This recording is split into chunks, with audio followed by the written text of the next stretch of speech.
You know, that was a weird reaction to an average Jaxson Dart performance Saturday night. We'll explain what we think that means and why that is actually a good thing. This is the Locked On Ole Miss podcast. You are Locked On Ole Miss, your daily podcast on the Ole Miss Rebels, part of the Locked On Podcast Network, your team every day.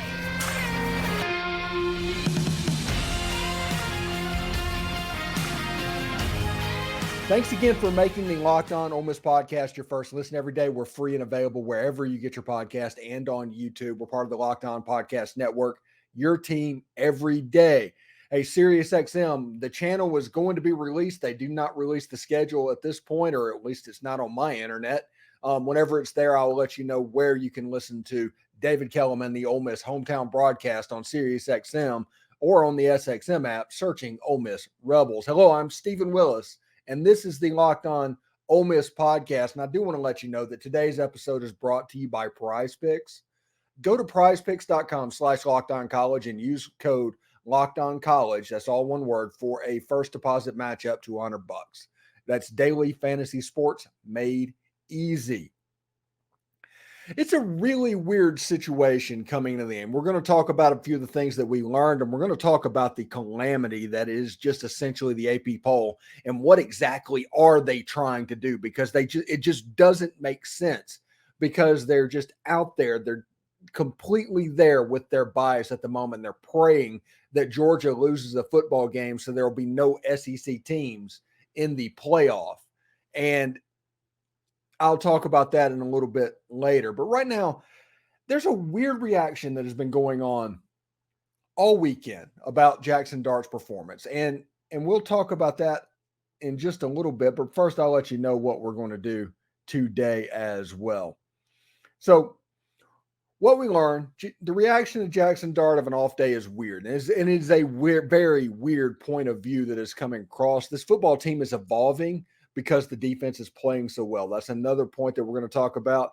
And Texas A&M is the biggest game since 2015 because of what it means. We'll talk about that a little bit as well. And we'll talk about just the AP poll going complete crazy whenever they release their number as well. So, really interesting situation. Jaxson Dart had a decent day by just about all accounts. He was 19 or 28, 240 yards, a touchdown, and an interception. I mean, it's just an average day. It's fine. There was one pass where he tried to play a little bit of hero ball. It was going to be a touchdown if he had put a little air under it, but it's a little bit inaccurate. You know, you've seen a situation with Major League Baseball pitchers where they just can't seem to find the strike zone. That's kind of what Jaxson Dart had. But even in doing that, he completed 67% of his passes and had a touchdown catch. The deep shot, the leadership, everything's done in a scenario where the first 5 possessions of the game, Ole Miss scored points. And it was a 26-0 game, and the game was over. It doesn't matter that it didn't make 50-0. When it was 26-0, there was no way that Vanderbilt team was going to score 4 touchdowns against this Pete Golding defense. Not at all. And if you look at Jackson's number, like I said, 65, 66%, 240 yards. It's a respectable number. It's not like he put up a 112. And he didn't throw 6 interceptions like Mike Corral in Arkansas. He did have a touchdown. He had a touchdown running the ball as well. It's a really unique situation for Jaxson Dart. Really. I mean, there's almost no way that you can say anything other than that, because Jaxson Dart does not deserve the vitriol that he got. And that makes me think it was a scheduled response from people that have been waiting for a pseudo bad game for Jaxson Dart. Maybe it's a testament to how well he's actually played this season, that this first average response, they did the Tua Tagovailoa, hey, I was right, he's a bust type post. And that's absolutely not fair to the kid. It's not fair at all. And this is coming from me that lives in a hot take society. And basically, I'm just unashamed by what I do, you know? So if I'm not willing to go a hot take that Jaxson Dart played bad, and he didn't play up to his standards, he even said that. but he did not play bad. We've seen what it looks like when a quarterback plays poorly at Ole Miss. Jaxson Dart did not look like that. Has the football program gotten to the point to where we are good enough to where this is a bad performance? Or is it possible that people are just trying to be hyperbolic to get attention, to prove that their opinion that they came into things with was correct all along? Like I said, I'm not going to say that Jaxson Dart had a good performance. He had an average performance. He was not very accurate that evening. He just wasn't. And he had some players that bailed him out a little bit, like Dayton Wade. Dayton Wade had 8 catches, 120 yards, and a touchdown, including potentially as a SportsCenter number 2 play of the week and potentially the catch of the year in college football. Just amazing diving catch. The ball didn't move even a little bit. Terrific job by Dayton Wade. But none of these numbers that I've put up warrants the vitriol that Jaxson Dart got after that game. And people complaining and going over is like, we're not going to beat Georgia if Jaxson plays like that. If the offense plays like that, we're not going to beat Georgia. You're not going to have that performance against Georgia. It's going to be completely different. That doesn't work. 1 week does not matter. Everybody said if you have that performance that you had against Alabama, against LSU, you're not going to win. That game in Alabama obviously had no effect on how they performed against LSU. Just like this offensive performance will not be the same today as it is against Texas A&M, as it is against Georgia. It just won't be. I realize that people want to take a data point and extend it for eternity. I get that. I understand that entirely. And we're going to talk about that in the next segment, about the AP poll and how narratives are built and why they use it as a PR move for the college football playoff. So media members, these media elite, can influence the first rankings, because when that happens, you have a chance for them to work out the way you think they will. But Jaxson Dart did not have a bad day. He did not have a good day, but he did not have a bad day. The offense was fine. They scored on the first 5 possessions. They had some snap issues that prevented them from being up 35-0 instead of 26-0. But they did what they needed to do, and they got out of Dodge. Spencer Sanders quarterback essentially the whole fourth quarter. Matt Jones was in at running back, and they're about as healthy as they've been all season. So this Ole Miss football team is growing. And like I said, I'm angry, and so get ready for the next segment. Whenever I get on this poll situation, get ready for that, because that one's kind of got a burr in my saddle at the moment. So we will be fine. Ole Miss did what they needed to do. They won the game like a top 10 team, like they are in the coaches poll in the top 10, still at number 11 in the AP poll. The college football playoff poll becomes very important to see exactly how they rate Ole Miss. Anyway, we went over 5,000 subscribers last week, and we are going to do a live stream. This might be a little bit later because I might be on the college football playoff live stream if Locked On does that.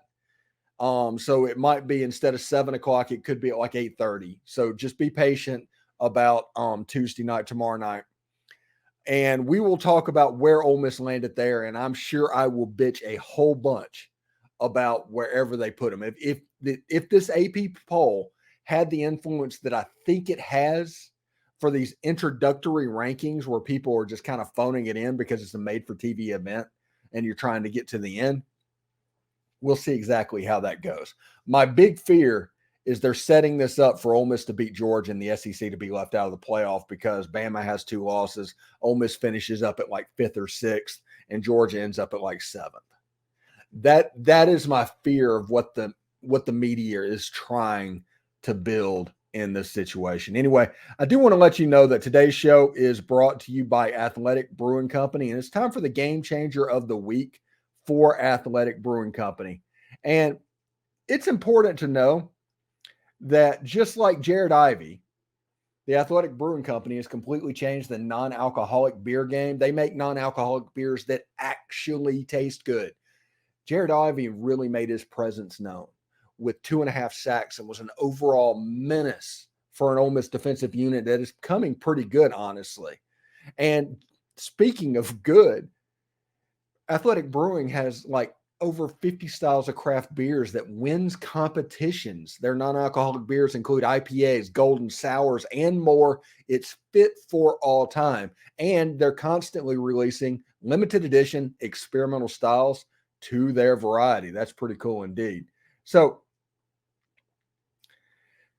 you can find Athletic Brewing Company's non-alcoholic brews at a store near you, or you can buy online at athleticbrewing.com. First-time customers can use code LOCKEDON to get 15% off your first online order. That's code LOCKEDON, LOCKEDON, at checkout for 15% off at athleticbrewing.com. It's near beer. Exclusions and conditions apply. Athletic Brewing Company, fit for all times. So, also, today's show is brought to you by eBay Motors. Passion, drive, and patience. What brings home the winning trophy is also what keeps your ride or die alive. eBay Motors has everything you need to maintain your vehicle and level it up to peak performance, from superchargers, roof racks, exhaust kits, headlights, and even more. Whether you're into speed, power, or style, eBay Motors has got you covered. And with over 122 million parts for your number one ride or die, you'll find exactly what you're looking for. And with eBay's Guaranteed Fit, your part will be guaranteed to fit your ride every time or your money back. Because with eBay Motors, you're burning rubber, not cash. That's pretty cool indeed. With all the parts you need at the prices you want, it's easy to turn your car into the MVP and bring home that win. Keep your ride or die alive at ebaymotors.com. Eligible items only. Exclusions apply. eBay's Guaranteed Fit is only available to U.S. customers. College football season is here, and this season Locked On is kicking up our coverage with Locked On College Football Kickoff. Live each Friday, Locked On will go live at 11 a.m. Eastern on every Locked On College YouTube channel, much like this one. College Football Kickoff Live will cover playoff implications, the conference rivalry games, and go in-depth like only Locked On can, including insight and analysis from our stable of Locked On College hosts covering their team every day, just like me. Find Locked On College Football Kickoff Live every Friday at 11 a.m. Eastern on any Locked On College YouTube channel. You do not want to miss it. So, really interesting stuff coming out. And one thing we learned in the football game is that Ole Miss is changing, and they're changing kind of mid-season, and Lane Kiffin is even evolving. This is not the Lane Kiffin that existed when Ole Miss was winning 53 to 52 games. Even the LSU game this year, that is the Lane Kiffin. That is the game that Lane Kiffin is comfortable with. It's either a blowout or that. When it's a defensive struggle game, Lane gets a little bit uncomfortable. Nothing wrong with it. That's just the way it is. So Lane is having to learn how to coach to this defense. He's having to learn that, hey, on 4th and 5, it may not be the best idea to go for it on your own 35-yard line. Because if you ask somebody to drive the ball the length of the field against this defense, there aren't many teams out there that can do it. So Lane is still going for it once a game-ish, because I think Lane is always going to go for it once per game. But he is punting the ball and playing the ball with his defense in mind. They're always going to go fast, but they also can do some slower things that they're building up within their offense to help out their defense, and their defense has just been smothering over the last 3 weeks. 3 straight games, under 300 yards total offense for the opponents for the first time since a combination of 2008 and 2009. That last game in 2008 was the one where they practically killed Tyson Lee and Wesley Carroll and those quarterbacks from Mississippi State. That was that 45-0 bloodletting that happened in Vaught Hemingway Stadium. And then the first 2 games of 2009 popped up as well. I'm assuming that would be Vanderbilt and, heck, maybe South Carolina. I'm not 100% sure there, but I'm trying to go back in time like 15 years to figure out what's going on. But this defense is really, really good. It just is. And Lane is learning how to coach using his offense, which can be very explosive. We saw that against LSU. Whenever everything clicks with that offense, they are really, really good. But he's throttling that offense down a little bit now to try and take care of his defense, because if you remember from like Athlons, whenever a coach was saying, it's like, Pete Golding's in for it. Lane doesn't care about his defense. He's going to put him in a hard situation. Well, this is proving that that doesn't actually seem to happen. Pretty fired up about that indeed. And also, before I move on to the poll a little bit, you have a situation to where if Ole Miss can beat Texas A&M, and this is such an important game, I rate this game just 2015 worthy just because of what it means to the program. If Ole Miss can get past Texas A&M, which that's going to be a tough game because if you look at the line, Texas A&M is a 4.5 point dog, and the over/under is at 54.5 right now. So if you look at that, it kind of makes you a little bit nervous about the dogfight that Ole Miss is going to get into. And it is going to be a dogfight. It's two pretty good defenses, two decent fronts. It's going to come down to which unit can affect the passer the most and which unit makes mistake because they're being affected. That is probably what's going to happen in this Texas A&M game, but we're going to break that down during the week. But if Ole Miss can get past that game, the Georgia game on the schedule becomes potentially the most important football game that Ole Miss football has ever played, period. Not even close. The only thing close to it would be the 1952 Maryland game, and let me explain why. This would be a game that Lane Kiffin could cement Ole Miss's jump from a good program to a great program game. A situation where the AP poll is no longer slow playing Ole Miss and you getting the benefit of the doubt that Penn State and Oklahoma gets. A situation to where if you win that game, it is announcing your arrival on the college football scene. Much like Johnny Vaught beat Maryland in 1952 in Oxford 21-14 to win that game, to announce Ole Miss's arrival on the scene, and that led to the 50s and 60s. Lane Kiffin has a chance to do something very similar if he has that opportunity against Georgia. And because of that, Texas A&M is a very, very important game. Now, I do want to put this out there as well. Jaxson Dart did have a quote, said, hey, this is why we all come here. The standard is to do everything we can to go 1-0 each week, live in the moment, and not get too far ahead of ourselves. We have to stay consistent every week and keep the same mindset. And that's Jaxson Dart talking about the stakes increasing every week. All the stuff that I just talked about, this is Jaxson Dart's opinion of it as well. And also our player of the week this week, Jared Ivey, 2.5 sacks, 2.5 tackles for loss, a menace on the line of scrimmage. Congratulations to Jared. And I hope you keep rolling because it's about to get pretty good. All right, if you look at the polls right now, Coach's poll has Ole Miss as number 10. They're a top 10 team. So everything I said about this is the week that Ole Miss becomes a top 10 team happened. The AP poll did not move them up more than Oregon State. It took Oregon State losing to Arizona, a team that Mississippi State beat, for Oregon State to drop that spot. Oklahoma lost to Kansas on the road, and the AP poll is deemed that loss, because Kansas moved into the back of the poll, is a ranked road loss. That is actually a better loss than going to Tuscaloosa and losing to the number 8 team in the world or country.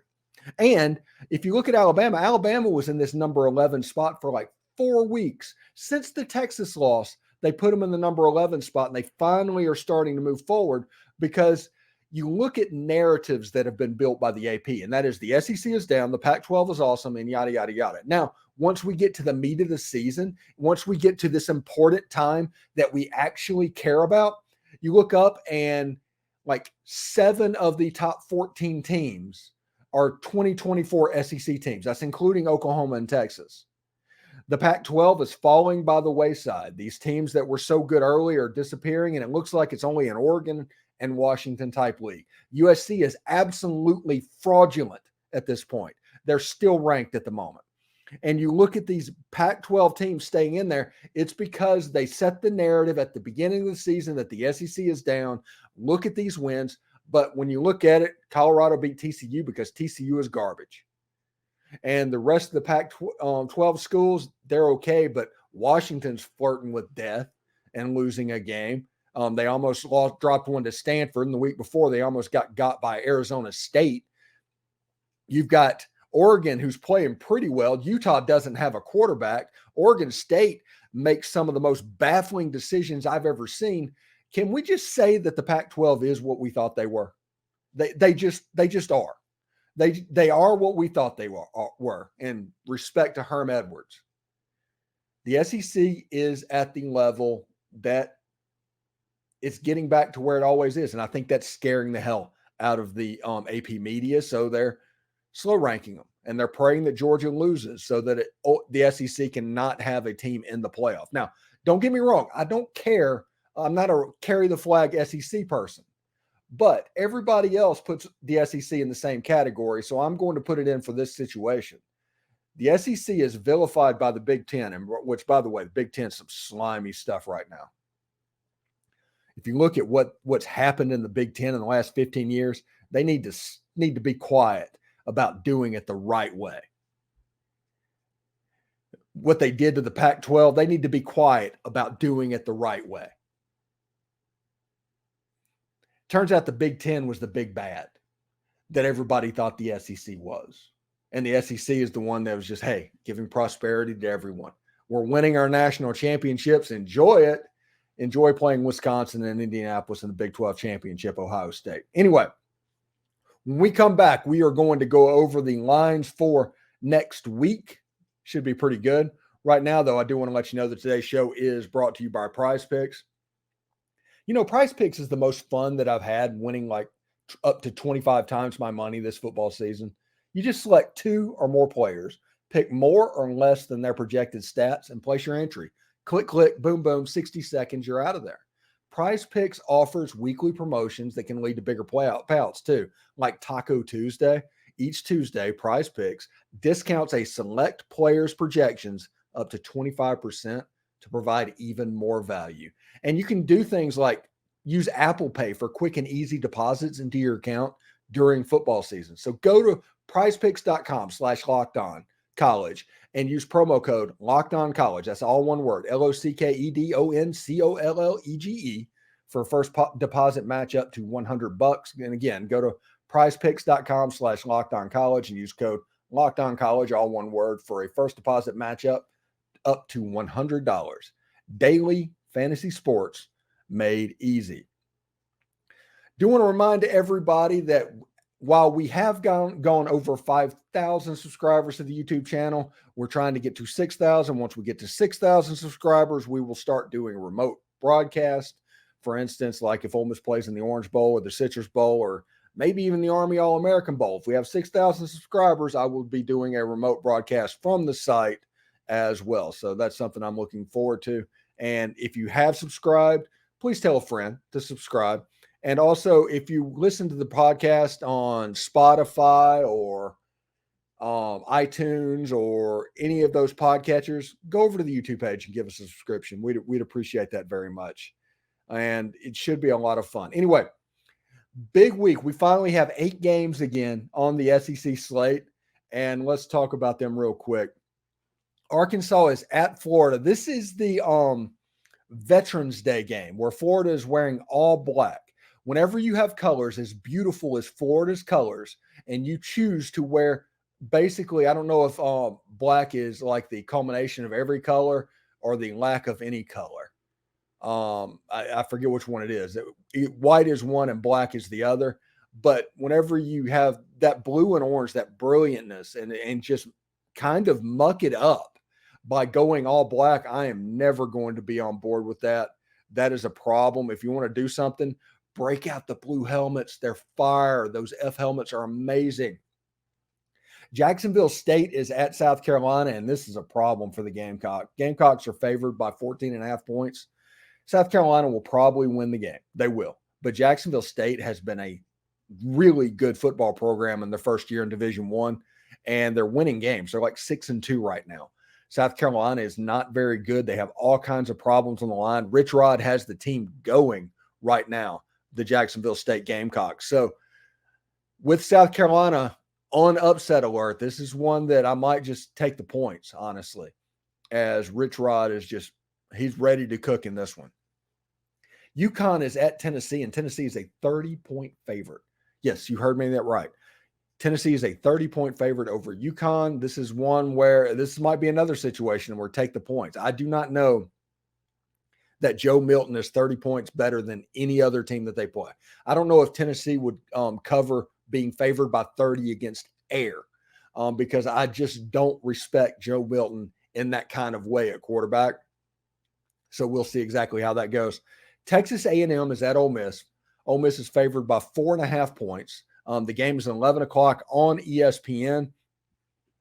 I think Jordan Rodgers is going to get that game because he's an SEC nation, and they were talking like he's going to come over and do color for that game as well. So we'll see how that goes. Texas A&M and Ole Miss, there's some similarities between the two teams, and we're going to talk about that during the week. This is going to be a war. It is. This is a game, not just a game that Ole Miss has to get through. This is a game that Ole Miss needs to be up for. Texas A&M has legitimate five-star talent across the defensive front. If you look at sometimes what the Ole Miss's offensive line can look like, you can see how that might be a problem. Ole Miss needs to get the ball out of their hand quickly like they did against LSU. If they do that, get the linebackers going different places, kind of confuse their reads a little bit, and they get going, that'll allow you to pass on that secondary because that A&M secondary got victimized by Jalen Milroe, and I will pause to let you soak that in as well. Another great game on the weekend, Mizzou is at Georgia. Georgia's favored by 17 points. This is the second game that Georgia has to get up for in a row, and this is a team that has not done this consistently. They got up against Florida, put them away. Like the big status symbol in college football this year is being good enough that Georgia gets up for you and they just beat you down. So Kentucky and Florida right now, they're walking around like with that on their resume, essentially. Does Georgia get up for Mizzou? And then does Georgia get up for Ole Miss? And then does Georgia get up for Tennessee? This is the hardest stretch of schedule on Georgia's resume. This is going to cement them number one if they win the next 4 games. If they go undefeated this season, they will be number one in the playoffs, going into the playoffs. But can this Georgia team that has not shown the ability to get up multiple games in a row get up multiple games in a row? That's an interesting question. Auburn is favored by 13 points at the construction site at Vanderbilt. Auburn looked really good in the first half. If the Auburn that played Mississippi State in the first half, she played in the second half, Auburn would have won that game 48-6 or 48-13 or something like that. But Hugh Freeze coach is scared. For some reason, he's scared to death of this team. I have no idea what's going on. Now, will Auburn go up to Vanderbilt after they feel good about themselves? They get the win. All is right. They're probably getting patted on their back and talking about how the Auburn family always perseveres. And then they might go up against Vanderbilt and get thumped. We've seen Hugh Freeze do that before. We've got that on our bingo card. So we'll see exactly how that goes. Kentucky's only favored by 3 points at Mississippi State. That's interesting to me. Ray Davis is a good player. I think if Will Rogers is not back and healthy, and even if he is, I don't know if Mississippi State has the offense to keep up with Kentucky. Kentucky is losing games this year too. I mean, it's not either particularly good teams, but I kind of like Kentucky in this game by like 10 points, 10 to 17 points. Quarterbacks pretty much are having career days against Mississippi State secondary. And this includes a third-string quarterback for Western Michigan. I think Devin Leary might have kind of a slump buster in this game. LSU is at Alabama. Alabama's favored by 3.5 points at home. That's how close this gets. Ole Miss fans, root for LSU. Root for LSU. And then you got to root for Kentucky to get right or Auburn to get right if you want to go to Atlanta. Because Auburn probably needs that second loss and Ole Miss just needs to win out at that point and control their own destiny. So we'll see exactly how that goes. That is the game of the day. It's all set up right now. Texas A&M at Ole Miss is the 11 o'clock game. The 2:30 game is Mizzou at Georgia, and the night game is LSU at Alabama. All the other conferences, you have the day off. We're doing SEC. We're doing our thing. I hope everybody has a good day today. Lots of fun. And my everydayers, thank you so much. Like I said, evangelize the show, get them on there, and do whatever you need to do. We will have a live stream tomorrow night after the playoff show and kind of talk about where Ole Miss sits and just general topics in the playoff as well. Hope everybody has a good day. Thank everybody for making the Locked On Ole Miss podcast your first listen every day. We're free and available wherever you get your podcast, including YouTube. We're part of the Locked On Podcast Network, your team every day. This has been What We Learned. Tomorrow we'll talk about the keys to Texas A&M. We are in the fun part of the schedule. Enjoy this. Don't nitpick it. Have fun. Following Ole Miss football is supposed to be fun. So why would you make it anything else than fun? Anyway, we'll talk to you tomorrow. Hotty toddy.